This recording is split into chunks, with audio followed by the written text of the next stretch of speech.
lakas po ng alon, guys. Sobrang lakas ng alon. Oh, ganyan. Diba? Ingat po ang lahat, lalo na dyan sa natamaan ng masamang panahon. Ingat po kayo. Dito yan sa Bohol, guys. Ito yung weather namin ngayon.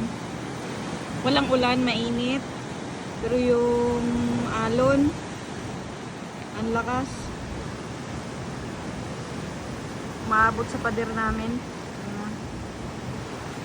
Ang lakas-lakas. Grabe. Ingat po kayo, guys. Ingat po sana ang lahat. Sana okay lang. Ingat po.